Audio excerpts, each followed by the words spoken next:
Hello student, good evening to all of you. पिछली class में हम लोगों ने पढ़ा था कि गृह प्रबंधन में हमने पढ़ा था गृह को प्रबंध करने के लिए हमें 3 चीज़ों की आवश्यकता होती है, जिसमें समय व्यवस्थापन होता है, शक्ति व्यवस्थापन होता है और धन व्यवस्थापन होता है। तो हमें इसके पहले जो क्लास हमने पढ़ा था तो उसमें हमने पढ़ा था कि जो शक्ति है उसका व्यवस्थापन हम किस प्रकार से कर रहे थे। उसके बाद अगली क्लास जो हम लोग की है वो है समय व्यवस्थापन। हम अपने समय का व्यवस्थापन किस प्रकार से करेंगे। तो समय व्यवस्थापन मतलब क्या होता है, किस प्रकार से हम अपने समय को मैनेज करेंगे। अपने घर के कार्यों को करने के समय हम क्या करते हैं, इस प्रकार से कार्यों के करें कि कम समय में हम अधिक कार्यों को कर लेते हैं। जिस प्रकार से हमने देखा था कि पिछले क्लास में हमने बताया था, जब हम धन व्यवस्थापन कर रहे होते हैं, एक पॉइंट हमने बताया था शक्ति व्यवस्थापन के समय में कि एक वर्ड आता है मितव्ययिता। मितव्ययिता इसमें हमने देखा था कि कम खर्च में अधिक प्राप्ति कर संतोष प्राप्त करना। इसमें हमने देखा था जब हम चाहे वो हमारा समय हो, समय के अलावा चाहे वो शक्ति हो या धन हो, उसमें हमें क्या करना है कि कम खर्च करके अधिक अधिक प्राप्ति करना, चाहे अधिक कार्यों की प्राप्ति करना, अधिक सामानों की प्राप्ति करना। इन सब में हमें देखना था कि कम खर्च में हम अधिक प्राप्त करके और क्या संतोष प्राप्त कर रहे हैं, उसे क्या कहते हैं, मितव्ययिता कहते हैं। तो यहाँ पे हमें क्या करना है, समय का क्या करना है, व्यवस्थापन करना है, समय को मैनेज करना है। तो इसमें सबसे पहले हम इसको पढ़ते हैं कि समय व्यवस्थापन के साधन। जब हमें समय का व्यवस्थापन करना होता है तो उसमें कौन कौन से साधन हैं जो हमारा सहयोग देते हैं। तो इसमें हम पढ़ेंगे समय व्यवस्थापन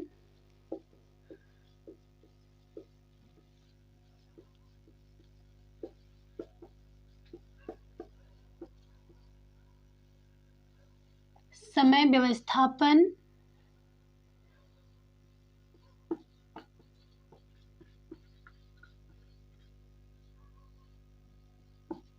समय व्यवस्थापन के साधन। इसमें सबसे पहले हमें पढ़ना है समय मानक। जब हम बात करते हैं समय व्यवस्थापन के साधनों की, साधन मतलब ऐसे साधन जो हमें क्या कर रहे हैं, समय को व्यवस्थापित करने में, व्यवस्थापन समय का करने में क्या कर रहे हैं, हमारा सहयोग दे रहे हैं, वही क्या होते हैं, समय व्यवस्थापन के साधन होते हैं। तो समय व्यवस्थापन के साधन में सबसे पहला पॉइंट हमें मिलता है समय मानक। समय मानक में क्या चीज़ें होती हैं, जिस प्रकार से हम किसी कार्य को अगर कर रहे हों, कोई भी कार्य करते हैं तो उसके लिए हम क्या करते हैं, एक टाइम टेबल बनाते हैं। एक टाइम टेबल के अकॉर्डिंग हम क्या करते हैं, कार्यों को करते हैं। उसमें क्या करते हैं, हम जो हमारा समय होता है, समय के अकॉर्डिंग अपने कार्यों को बांट लेते हैं। इसको अगर हम सरल भाषा में समझे तो होता है, जब हम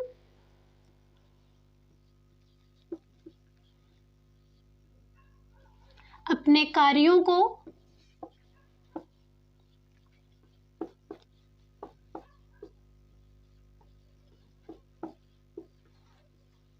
समय के अनुसार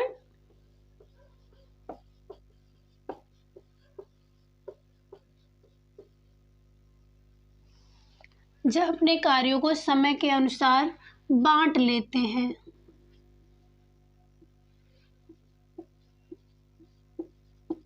एक मानक दे देते हैं।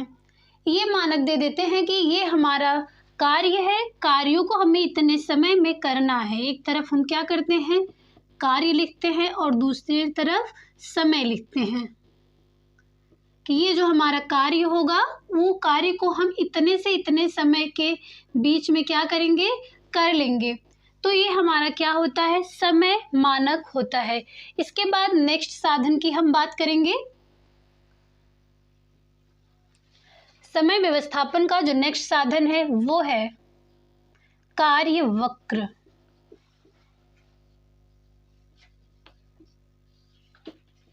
कार्यवक्र, जो हमारा ये कार्यवक्र होता है, इस कार्यवक्र को हम एक यंत्र के रूप में प्रयोग करते हैं। यंत्र के रूप में कहीं कहीं पे ये लिखा होता है, कार्यवक्र ना लिख करके दे दिया गया होता है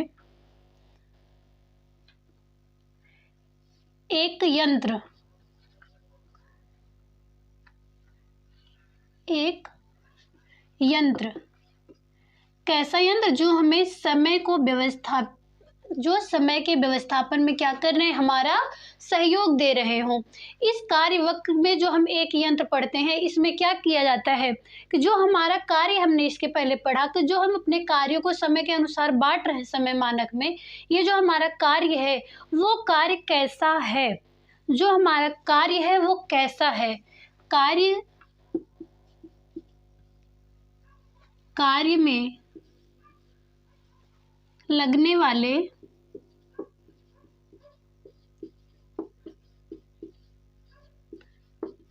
समय, कार्य में लगने वाले समय के अनुसार कार्यों को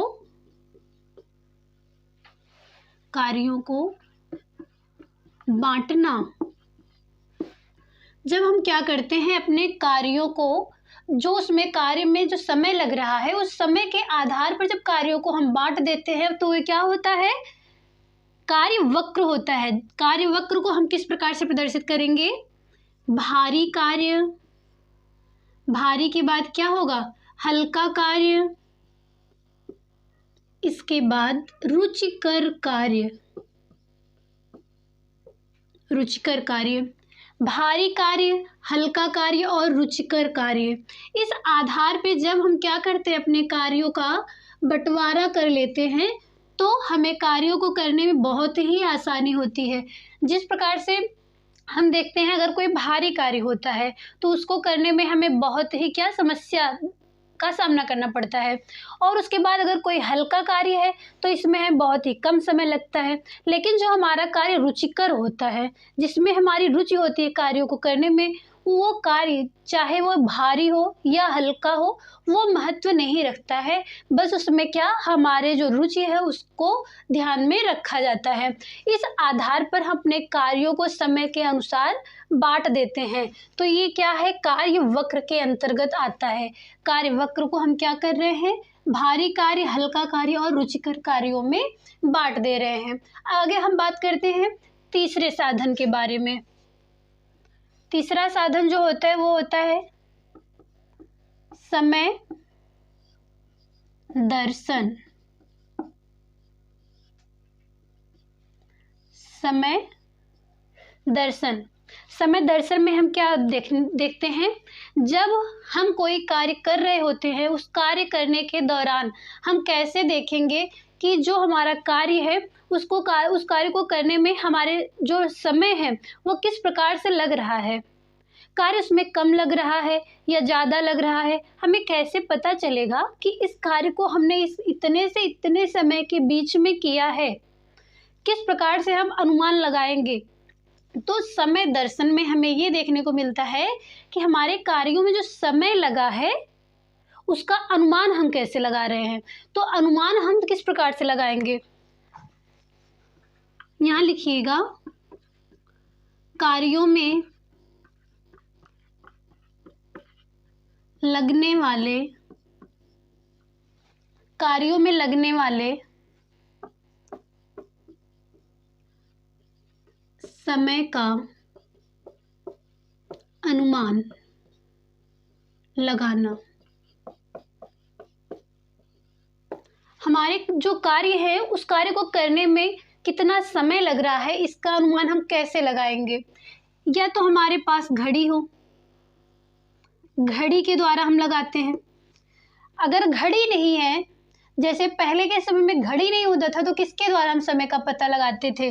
सूर्य की गति से पता लगाते हैं। सूर्य की गति,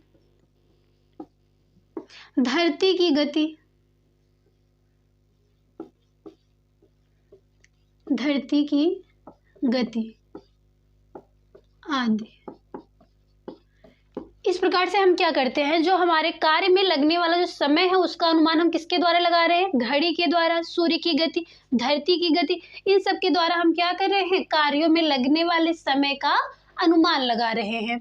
इसके बाद अगला पॉइंट हम देखते हैं, अगले साधन को। इसमें है समय संतुलन।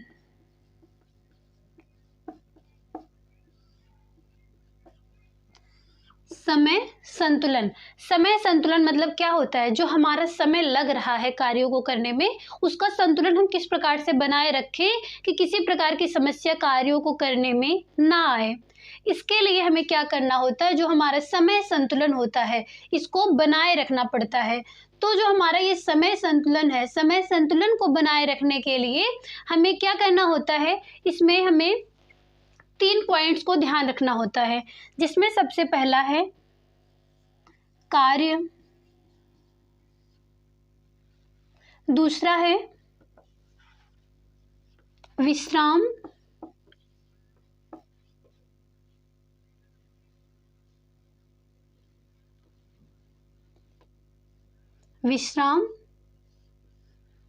और तीसरा है मनोरंजन। मनोरंजन, इस प्रकार से हम क्या कर रहे हैं? अपने समय को संतुलित कर रहे हैं। जिस प्रकार से अगर हम कोई कार्य कर रहे हैं तो ऐसा नहीं है कि जो हमारे पास समय है 24 घंटे, उस 24 घंटे को हम कंटिन्यू कार्यों में ही बिता दें। उसके लिए हमें क्या करना पड़ता है कि हमें आराम की भी आवश्यकता होती है, कुछ मनोरंजन की आवश्यकता होती है कि जिससे हमारा माइंड जो है वो थोड़ा फ्रेश रहे।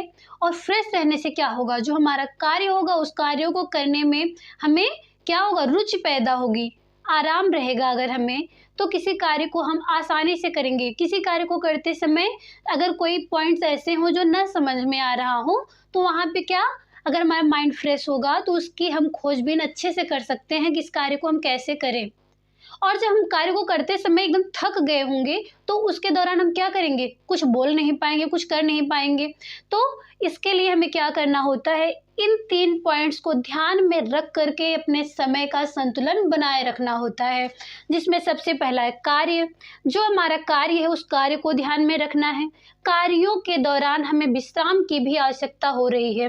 फिर विश्राम के बाद जब हम कार्य करने के बाद विश्राम का समय निकाल सकते हैं तो विश्राम के अतिरिक्त हमें मनोरंजन का भी समय निकालना पड़ता है। अब हमें इसके आगे ध्यान रखना है कि जो हमारा ये कार्य है, कार्य को हम किस प्रकार से पढ़ें कि जब हम देखते हैं कि कुछ शारीरिक कार्य हो रहा है, मानसिक कार्य हो रहा है, कुछ मध्यम शारीरिक कार्य हो रहे हैं, इस आधार पे हम उस कार्य में कितना विश्राम का समय निकालें, कितने कार्यों को करने के बाद कितने विश्राम की आवश्यकता होती है।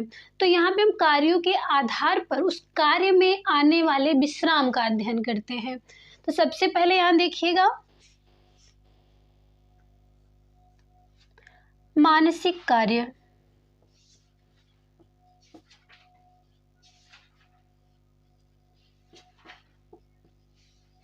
मानसिक कार्य। दूसरा कार्य है हमारा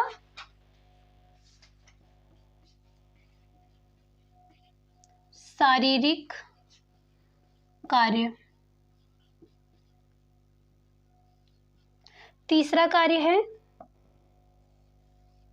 मध्यम क्रियाशीलता।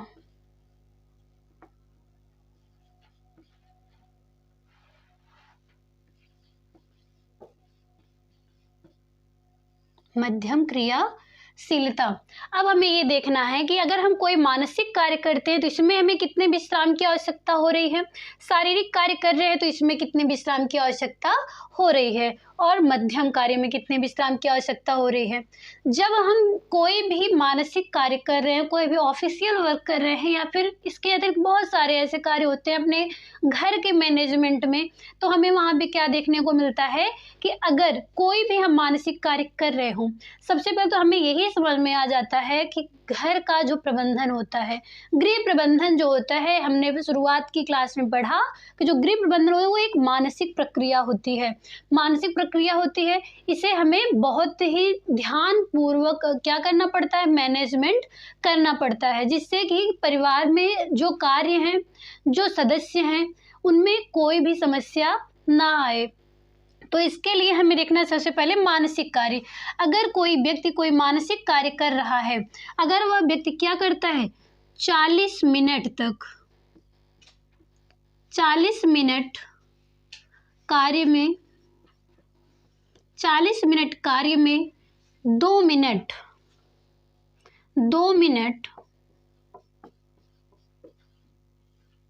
विश्राम, 40 मिनट के कार्य में 2 मिनट के विश्राम की आवश्यकता होती है। इसके बाद हम देखते हैं शारीरिक कार्य। जो शारीरिक कार्य है, इस शारीरिक कार्य में हम देखेंगे कि जो हमारा कार्य है, कार्य का 57% क्या हमें आराम की आवश्यकता है, विश्राम की आवश्यकता है।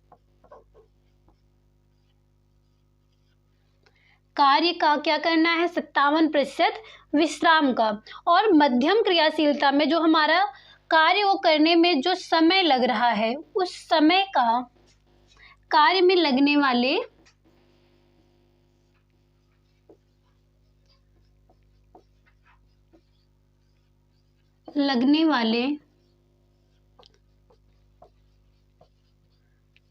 समय का 16% क्या होना चाहिए, विश्राम होना चाहिए।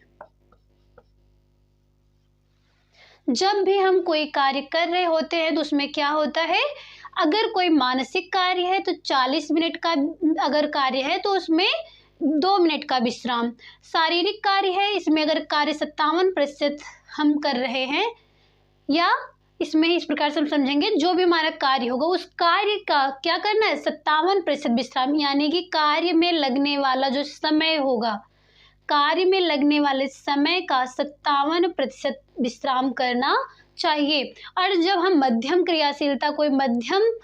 क्रियाशीलता करते हैं तो उसमें क्या करना है, जो कार्य में लगने वाला समय है, उस कार्य में लगने वाले समय का 16% क्या करना होता है, हमें विश्राम करना होता है। एक बार पूरा टॉपिक, ये जो पॉइंट्स है समय व्यवस्थापन का, फिर से समझाते हैं। इसमें जब भी हम समय का व्यवस्थापन करते हैं तो इसके लिए क्या आवश्यक होता है कि समय के व्यवस्थापन में जो साधन हैं, उन साधनों का प्रयोग करके किस प्रकार से हम क्या कर रहे हैं, समय का व्यवस्थापन कर रहे हैं। इसमें सबसे पहले हम देखते हैं समय मानक। समय मानक मतलब जो हमारा समय है, उस समय को हम किस प्रकार से एक मानक के रूप में रखते हैं। यानी कि जब हम कोई कार्य करें तो सबसे पहले एक टाइम टेबल बनाएं, उस टाइम टेबल में कार्य के साथ लगने वाला जो समय है उसको हम रखते हैं। इसके बाद हम देखते हैं इसमें कार्य वक्र में हम क्या देख रहे हैं, इसको एक यंत्र के रूप में हम ले रहे हैं, जिसमें कार्य में लगने वाले समय के अनुसार कार्यों को क्या करते हैं, बांट लेते हैं, जिससे में हम देख रहे हैं कि भारी कार्य, हल्का कार्य और रुचिकर कार्य। इसके बाद हम देख रहे हैं समय दर्शन में क्या हमें देखने को मिल रहा है कि कार्यों में लगने वाले समय का अनुमान लगाना, और जो हमारे कार्यों में लगने वाला जो समय है उसका हम अनुमान किस प्रकार से लगा रहे हैं, घड़ी के द्वारा, सूर्य की गति, धरती की गति, इन सब के द्वारा हम क्या कर रहे हैं, अपने कार्यों में लगने वाले समय का अनुमान लगा रहे हैं। इसके बाद नेक्स्ट पॉइंट हम देखते हैं समय संतुलन। यानी कि हम अपने जो कार्य है उस कार्यों में जो हमारा समय लग रहा है, उस समय को हम किस प्रकार से संतुलित करते हैं, क्या मतलब मेंटेन रखते हैं। उसमें 3 पॉइंट इंपॉर्टेंट होता है, कार्य होता है, विश्राम और मनोरंजन। कार्यों के बीच में हमें विश्राम की भी आवश्यकता होती है और मनोरंजन की भी आवश्यकता होती है। जो हमारा कार्य है, इस कार्य को हम 3 आधार पे बांट देते हैं, शारीरिक कार्य, मानसिक कार्य और मध्यम कार्य। इसके आधार पर जो मानसिक कार्य है, हम देखते हैं कि अगर 40 मिनट का कोई कार्य है तो उसको क्या करते हैं, उसके बीच में 2 मिनट का विश्राम रखना पड़ता है। अगर कोई शारीरिक कार्य है तो कार्य का 57% क्या हमें विश्राम की आवश्यकता होती है। जब भी मध्यम क्रियाशीलता का कोई कार्य करते हैं तो इसमें क्या, कार्य में लगने वाले समय का 16% क्या करते हैं, हमें विश्राम की आवश्यकता होती है। अगला एक पॉइंट और हम देखेंगे, समय क्रम। समय क्रम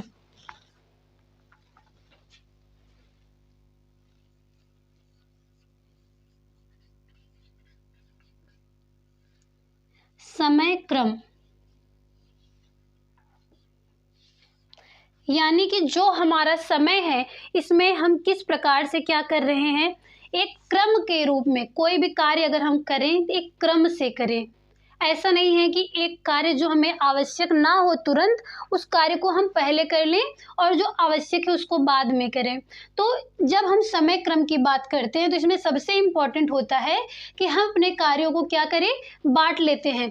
कैसे बांट लेते हैं, जो इसके पहले हमने देखा था, जो हमारा कार्य होता है वो कैसा कितना होता है, दैनिक कार्य होता है, साप्ताहिक कार्य होता है, मासिक कार्य होता है, वार्षिक कार्य होता है और आकस्मिक कार्य होता है। यहाँ पे लिख लीजिएगा एक बार,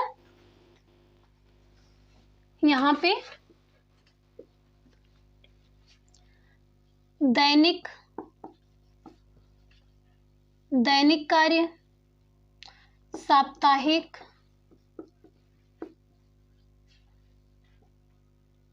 उसके बाद मासिक के बाद वार्षिक के बाद आकस्मिक। इतने क्या होते हैं, हमारे कार्य होते हैं। कार्य कितने होते हैं, दैनिक कार्य, साप्ताहिक कार्य, मासिक कार्य, वार्षिक कार्य और आकस्मिक कार्य। ये कितने कार्य हो गए, 5। ये 5 कार्यों के आधार पे हम क्या करते हैं, अपने समय को क्या मैनेज कर रहे हैं ना। तो इसमें जब समय का मैनेजमेंट करते हैं तो समय क्रम में हमें देखना होता है कि जो कार्य आवश्यक हो,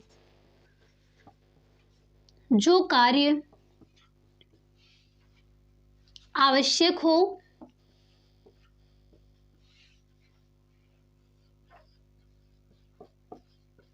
उसे पहले कर लें।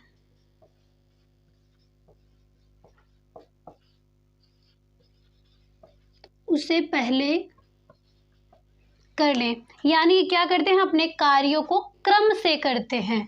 ब्रैकेट में लिखिएगा, क्रम से।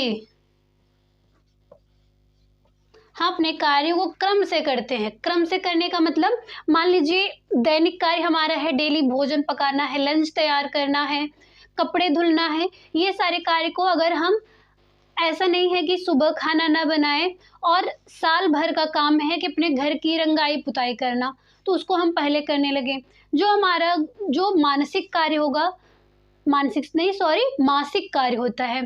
जो मासिक कार्य है, जो मतलब महीने में एक बार किया जा रहा है, अगर उस कार्य को हम पहले कर लें, या फिर जो हम सप्ताह में एक बार करना उसको पहले कर लें। नहीं, ऐसा नहीं करना है। सबसे पहले हमें क्या करना है, दैनिक कार्य को करना है। तो यहाँ पे इंपॉर्टेंस किसको देनी है, दैनिक कार्य को। दैनिक कार्य सबसे पहले हम क्या करते हैं, दैनिक कार्य करते हैं। इसके बाद इसी क्रम में हम क्या करते हैं, करते जाते हैं। जो हमारा दैनिक कार्य है, साप्ताहिक कार्य है, मासिक कार्य है, वार्षिक कार्य है और आकस्मिक कार्य। आकस्मिक कार्य मतलब होता है अचानक से कोई कार्य हो जाए। जैसे मान लीजिए आपने अपने घर पे अभी तुरंत झाड़ू लगाया हो और तुरंत आंधी आ जाए झाड़ू लगाने के बाद, तो उसमें क्या होगा, एक नया कार्य जुड़ जाता है, आकस्मिक कार्य, जो बिना चाहे हुए भी हमें करना पड़ता है। तो ये जितने भी पॉइंट्स हैं, आप लोग इसको नोट कर लीजिए और एक बार इसका स्क्रीनशॉट ले लीजिए। इसके बाद हम नेक्स्ट पॉइंट जो हमारे समय व्यवस्थापन में है, हम उसकी बात करते हैं।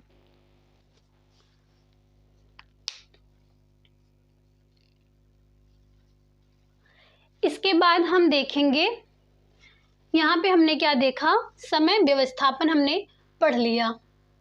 अब हमें इसके आगे पढ़ना है समय समायोजन क्रम।